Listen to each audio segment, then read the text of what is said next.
Alhamdulillah Rabbil Alamin wa salatu wa salam ala Sayyid al-Mursalin. Il faut comprendre que les ulama, ils suivaient as-salaf as-salih. Ils étaient salafis. Parce que as-salafi, ce n'est pas une secte. Quand je dis je suis salafi, ça veut dire que je prends la compréhension du Coran et de la Sunna avec la compréhension des pieux prédécesseurs, que j'applique ma religion comme Allah me l'a dit, et comme le prophète Mohammed sallallahu alayhi wa sallam me l'a dit, et comme les sahaba me l'ont expliqué. C'est ça être salafi. Et d'ailleurs, c'est ce que Allah nous ordonne. C'est ce que Allah nous ordonne. C'est ce que le prophète sallallahu alayhi wa sallam nous dit clairement de suivre salaf, car il est le meilleur des salafs. Et d'ailleurs, Fatima, la fille du prophète Mohammed sallallahu alayhi wa sallam, et le prophète, il lui dit Inna Jibril kan yu'ariduni al-Qur'an kulla sana marra wa innahu 'aradani al-'am marratayn wa la arahu illa hadara ajali wa innaki awwal ahl bayti lihaqan bi fattaqillah wasbiri fa innahu ni'ma as-salaf ana laki fa innahu ni'ma as-salaf ana laki. Il lui dit en résumé, à Fatima, Jibril, il m'apprenait le Coran une fois par an. Cette année, il me l'a appris 2 fois. Je pense que je vais bientôt mourir. Sache que le meilleur des salafs pour toi, c'est moi. Ça veut dire que c'est moi que tu dois suivre. D'où le nom salafi, qui suit as-salaf as-salih. Et le premier salaf as-salih à suivre, le meilleur de nos salafs, c'est le Nabi Muhammad sallallahu alayhi wa sallam. Ensuite, les sahaba. Pourquoi? Parce que Allah, il nous dit dans le Coran, وَمَنْ يُشَاقِقَ الرَّسُولِ من بعد ما تبين له الهدى ويتبع غير سبيل المؤمنين نوله ما تولى ونصله جهنم وساءت مصيرا. Celui qui diverge avec le prophète après qu'il a eu la science et qui suit un autre chemin que les croyants, un autre chemin que les sahaba. Parce que quand le verset est descendu, c'était qui les croyants? C'était les sahaba. Allah il nous dit suivez le prophète et suivez les sahaba, ne suivez pas un autre chemin que les sahaba. Allah nous dit dans le Coran Ehdina sirat al-mustaqim sirat alladhina an'amta alayhim. Guide-nous sirat al-mustaqim, le chemin droit, le chemin de ceux à qui tu as donné ta grâce. Qui sont-ils? Allah dit dans le Coran min alladhina an'ama Allahu alayhim min an-nabiyyin was-siddiqin wash-shuhada was-salihin. Ceux que Allah an'ama alayhim, an-nabiyyin, les prophètes, as-siddiqin, les véridiques, ash-shuhada, les martyrs, was-salihin et les pieux. Le prophète était sallallahu alayhi wa sallam avec Abu Bakr, wa Omar, wa Uthman. Et ils étaient sur la montagne de Uhud. Et la montagne de Uhud se met à trembler. Le prophète sallallahu alayhi wa sallam lui dit Uthbut Uhud, fa inna alayka nabi, wa siddiq, wa shahidain. Raffermis-toi Uhud, car sur toi, il y a un nabi, un siddiq, yani Abu Bakr, et 2 shahids, Omar et Uthman. هذا الذي أنعم الله عليهم. C'est cela.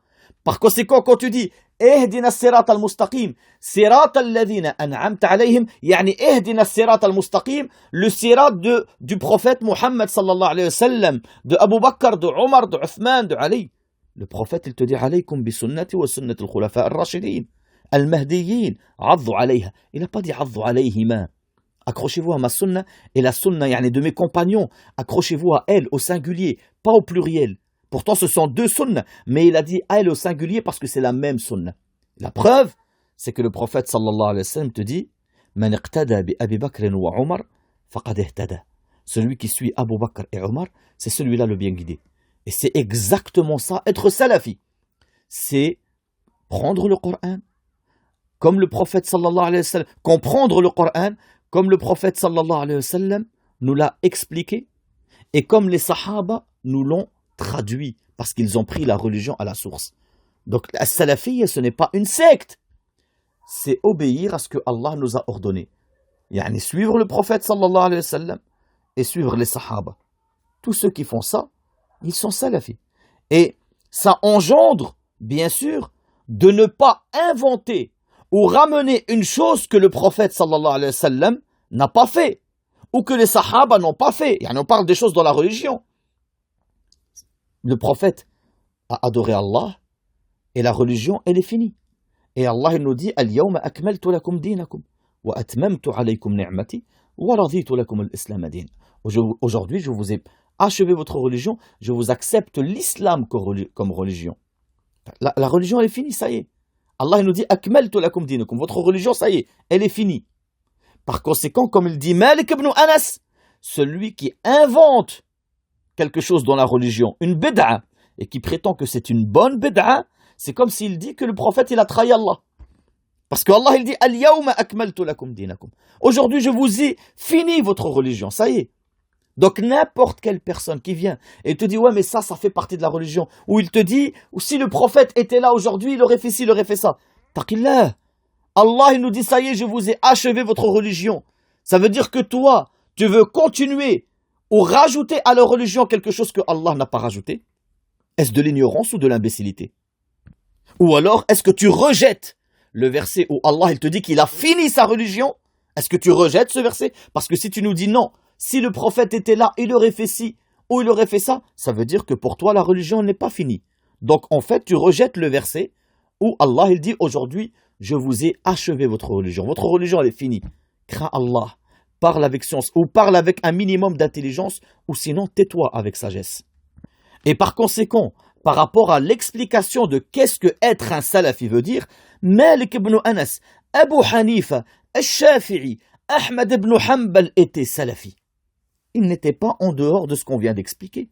Ils prenaient leur religion du Coran, de la Sunna, du Sunna authentique, de Abu Bakr, de Omar, de Othman. Comment ils ont compris cela? C'est exactement ce que faisaient. Et ils n'acceptaient pas les avis en dehors de cela. Malik ibn Anas, il a été rapporté que Ma'an ibn Isa, rahimahullah, il dit كان مالك ابن أنس يقول لا يؤخذ العلم عن أربع. La science, Malik ibn Anas, il dit la science, il y a 4 personnes, tu ne les prends pas. Parmi ces 4, il dit qui? Il dit صاحب الهوى يدعو إلى هواه. Dans une autre version, il dit مبتدع يدعو إلى بدعته. Yani celui qui suit ses passions, il appelle à ses passions, à ses avis à lui, sans preuve dans le Coran ni dans la Sunna. Celui-là, tu ne prends pas sa science. Ou il te dit un innovateur qui appelle à son innovation. Attention, c'est quoi l'innovation? Quelqu'un, il vient et il te pose des questions que les Sahaba n'ont pas posées. Comme les Ash'ari, ils font. Les mains d'Allah, ce n'est pas des vraies mains. Il veut dire, est-ce que les Sahaba, ils ont posé la question au prophète, Ya Rasulallah, les mains d'Allah, c'est des vraies mains? Le visage, c'est un vrai visage? Les yeux, c'est des vrais yeux? Jamais. Ils ont pris ça au sens propre, tout simplement. Le prophète, sallallahu alayhi wa sallam, leur dit, Allah, il a des mains. Ils ont cru, Allah, il a des mains. Et jamais ils ont dit, Ya Rasulallah, les mains d'Allah, ils sont comment? Non. Non. Et est-ce que les Sahaba, par exemple, ils fêtaient le Mawlid? Jamais. Est-ce que les Sahaba, ils tournaient autour de la tombe du prophète ou ils égorgeaient vers les tombes du prophète sallallahu alayhi wa sallam comme le font les soufis aujourd'hui? Jamais. Tout ça, ce sont des bid'a. Et j'en passe. Et j'en passe. Par conséquent, chaque prétendue adoration qui n'est pas dans le Coran, il n'y a pas aucune preuve qui dit que ça, c'est une adoration dans le Coran ou dans un hadith authentique, en réalité est une bid'a qui t'éloigne d'Allah, qui n'est pas acceptée, qui est rejetée. Et celui qui appelle à la bid'a, qui appelle à l'innovation, Malik ibn Anas, il te dit ne t'assois pas avec lui. Malik ibn Anas, il te dit celui qui suit ses avis, ses passions, sans revenir au Coran et à la Sunna, comme ces charlatans, comme les shitans, aujourd'hui certains shitans en France, qui se prétendent da'i et qui te disent que l'islam n'est plus adapté à notre époque. Celui-là, en réalité, il est sur un danger clair et net. En aucun cas, ce genre de shitans doivent être suivis. Ces gens vous appellent à sortir de l'islam, pas à l'appliquer. Par conséquent, tu dois être salafi, comme Malik l'était. Car as-salaf as-salih, ils nous ont appris, expliqué la religion. Et il a été rapporté que Abu Talib al-Makki, il dit كان مالك رحمه الله أبعد الناس من مذاهب المتكلمين وأشدهم نقضا للعراقيين وألزمهم لسنة السلفيين من الصحابة والتابعين. Mais il dit, Abu Talib al-Makki, Malik, il était la personne qui était le plus loin des parleurs, des penseurs, comme ils disent la secte des frères musulmans. Ça, celui-là, c'est un mufakkir. Ils disent, les salafis, vous ne faites que répéter qala fulan. C'est ça l'ilm. Ils te disent, non, lui, c'est un mufakkir, c'est un penseur. C'est lui, il est plus savant, c'est un penseur. Subhanallah. Rien que le mot, il est rempli d'idiotie. Un penseur. Tout le monde pense. Et ce n'est pas tes pensées qui vont nous ramener vers Allah. c'est le Coran et ce que le prophète Mohammed sallallahu alayhi wa sallam nous a expliqué. C'est ça qui va nous ramener vers Allah. Et c'est pour ça que Allah nous dit dans le Coran وَمَا أَتَاكُمُ الرَّسُولُ فَخُذُوهُ. Ce que le prophète vous a ramené, faites-le. Et c'est pour ça que Allah nous met en garde d'être en divergence avec le prophète en nous disant فَلْيَحْذَرَ الَّذِينَ يُخَالِفُونَ عَنْ أَمْرِهِ أَنْ تُصِيبَهُمْ فِتْنَةٌ أَوْ يُصِيبَهُمْ عَذَابٌ أَلِيمٌ. Que prennent garde ceux qui divergent de son ordre, yani de l'ordre du prophète Mohammed sallallahu alayhi wa sallam, qu'ils soient touchés par une fitna ou qu'ils soient touchés par un châtiment ardent. Et le pire, c'est que ces soi-disant penseurs, ils te disent on est Malikiya. Wallahi Malik ibn Anas, s'il vous avait entendu, ce serait désavoué de vous et de vos pensées. Et Abu Talib al-Makki, il dit Malik ibn Anas, c'était la personne la plus loin de ces soi-disant penseurs, les parleurs. Et il a dit, il était le plus combattant de al-madhab de Ahl al-Bid'a, on va dire, des innovateurs, et il était la personne la plus accrochée à la sunna des pieux prédécesseurs parmi les sahaba et les tabi'in. Les tabi'in, ce sont les élèves des sahaba. Et d'ailleurs, il a été rapporté aussi que Ibn Wahb, il dit سمعت مالكا يقول القرآن هو الإمام فأما هذا المراء فلا أدري ما هو.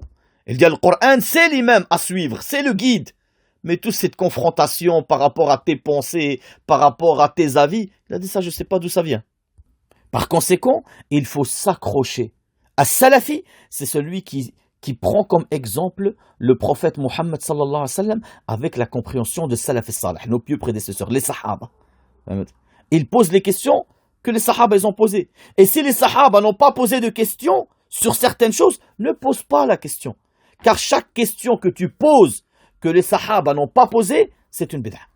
Sur l'aqid. D'ailleurs, il a été rapporté que Ashhab ibn Abd al-Aziz, il a dit سمعت مالك ibn Anas يقول إياكم والبدع. يعني Malik ibn Anas, il dit méfiez-vous, attention à la bid'a. On lui dit يا أبا عبد الله ما البدع؟ C'est quoi le bid'a? قال أهل البدع الذين يتكلمون في أسمائه وصفاته وكلامه وعلمه وقدرته ولا يسكتون عما سكت عنه الصحابة والتابعون. Il dit les gens de la bid'a, c'est ceux qui parlent sans dalil, sans preuve sur les noms d'Allah, sur les particularités d'Allah, sur la parole d'Allah, sur la science d'Allah, sur le destin, et ils ne se taisent pas sur ce que les sahaba se sont tus dessus, ni les tabi'in, les élèves des sahaba. En bref, ces choses-là, soit tu parles avec dalil, soit tu te tais. Pas comme les Asha'ira qui rejettent les particularités d'Allah avec leur aql. Mais Ahl Sunnah wal Jama'a, ils s'arrêtent à ce que les Sahaba se sont arrêtés dessus. Allah il a des mains, Allah il a des mains. Umirna bil iman, lam nu'mar bil kayfiyya, laysa kamithlihi shay. Allah il a des mains, il le dit dans le Coran, il le dit dans le hadith. Allah nous ordonne de croire qu'il a des mains. Il ne nous a pas montré comment sont ses mains. Je crois que Allah il a des mains, c'est ma foi. J'en suis convaincu, il n'y a aucun doute dessus. C'est dans le Coran, dans le hadith. Comment sont les mains d'Allah? Laysa kamithlihi shay. Le prophète il nous a dit Allah il a des mains. Allah il nous l'a dit. Le prophète nous a jamais dit que ses mains étaient comme ci ou comme ça. Ce sont des vraies mains. Si ce n'était pas des vraies mains, le prophète nous l'aurait dit. Si c'était les mains au sens figuré et non au sens propre, le prophète nous l'aurait précisé. Il nous aurait dit attention, ne croyez pas que ce sont des vraies mains. Ne croyez pas que Allah il a un vrai visage. Il veut dire par-ci ou par-là. Ne croyez pas que Allah il a des vrais yeux. Il veut dire par-ci ou par-là. Non. Allah, il nous dit il a des yeux. Le prophète, il nous dit il a des yeux. Il nous dit même carrément Rabbukum laysa bi'awar. Votre Seigneur n'est pas borgne. Il nous dit Masih ad-Dajjal, l'antéchrist, il est borgne. Et votre Dieu, votre Seigneur n'est pas borgne. Il ne nous dit pas votre Seigneur n'a pas de yeux. Il nous dit votre Seigneur n'est pas borgne. C'est-à-dire qu'il a des yeux, mais qu'il n'est pas borgne. Il nous montre qu'il faut prendre ces particularités-là au sens propre.